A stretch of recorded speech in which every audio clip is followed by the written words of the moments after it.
மின்னோட்டத்தின் வேதி விளைவுக்காக ஒரு சோதனை பார்க்க போகிறோம். அது என்ன பண்ணியிருக்கிறோம், ஒரு பேட்ரி, ஒரு மின்தடை, ஒரு பல்பு, எல்இடி பல்பை என்ன பண்ணியிருக்கோம், ஒரு சர்க்கியூட்டாக இணைச்சிருக்கோம். இதுக்கு பேர் தான் வந்து என்னது, மின் சுற்று.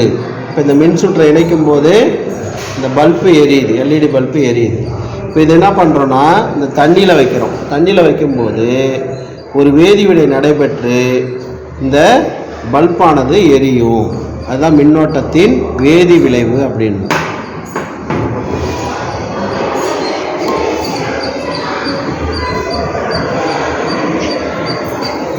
இப்போ பார்த்தீங்கன்னா தண்ணியில் வைக்கிறோம். தண்ணியில் வைக்கிறதுக்கு முன்னாடி எரியலை. இப்போ தண்ணியில் வச்ச பிறகு என்ன பண்ணுது, எரியுது.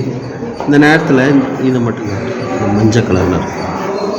இந்த மஞ்சள் கலர் ஒயரில் பார்த்தீங்கன்னா சில பபுள்ஸ் இருக்கிறத பார்க்கலாம். அதுக்கு என்ன காரணம்னா, இந்த நீரில் உள்ள அந்த ஹைட்ரஜன் அணுக்கள் என்ன பண்ணுது, வெளியே வருது. இதுக்கு பேர் மின்னார் பகுப்புன்னு சொல்லலாம். சரியா? இதுக்கு பேர் தான் மின்னோட்டத்தின் வேதி விளைவு. அந்த பபுள்ஸ் இந்த பபுள்ஸை பார்க்கலாம். இது என்ன விளைவு, வேதி விளைவு. இப்போ இதில் இப்போ சாதாரணமாக எரியுறது, உப்பு போட்ட பிறகு எப்படி எரியுதுன்னு பார்ப்போம். பாஸ் பண்ணு, உப்பு போடு, போடு, இன்னும் போடு.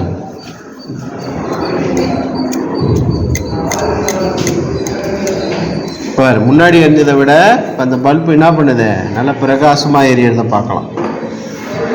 இப்போ நீரில் உள்ள அந்த உப்புன்றது என்னது, சோடியம் குளோரைடு. அது வந்து என்ன பண்ணுன்னா இன்னும் நல்ல மின்சாரத்தை கடத்தும் தன்மையை உடையது. அப்போ சாதாரண நீரை விட உப்பு நீர் என்ன பண்ணால் மின்சாரத்தை நன்கு கடத்தும். இது கலக்கி விடுறாங்க, கலக்கி விடு, குச்சி எடுத்து.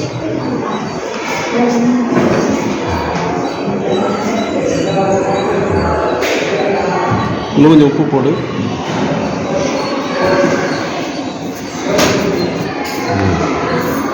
ஓகேவாம்மா? இப்போ மின்சாரத்தை என்ன பண்ணுது, கடத்துது. இது வந்து மின்னோட்டத்தின் வேதி விளைவுக்கான ஒரு சோதனை. பார்த்தீங்கன்னா பபுள்ஸ் வர்றதையும் பார்க்கலாம். இதுலேருந்து சிவப்புலேருந்து பபுள்ஸ் வராது, எல்லோலேருந்து பபுள்ஸ் நிறையா வருது பாருங்க. சரி, அப்பா சொல்லுங்க. இப்போ மின்னோட்டத்தின் வெப்ப விளைவுக்கான ஒரு வீடியோ என்ன பண்ணியிருக்கோம், ஒரு சின்ன பல்பை எடுத்து பேட்டரியோட கனெக்ட் பண்ணியிருக்கோம். இப்போ இந்த பல்பை தொட்டு பாருமா, தொட்டு பாருப்பா. எப்படிமா இருக்கு, எப்படி இருக்கு? அப்போ மின்சாரத்தின் மூலமாக என்ன பண்ணலாம், வெப்ப ஆற்றலையும் உருவாக்கலாம். இப்போ இண்டக்ஷன் ஸ்டவ்லாம் என்ன பண்ணுது, இந்த தத்துவத்தின் அடிப்படையில் தான் வேலை செய்யுது. பல்பு சூடாக இருக்கா?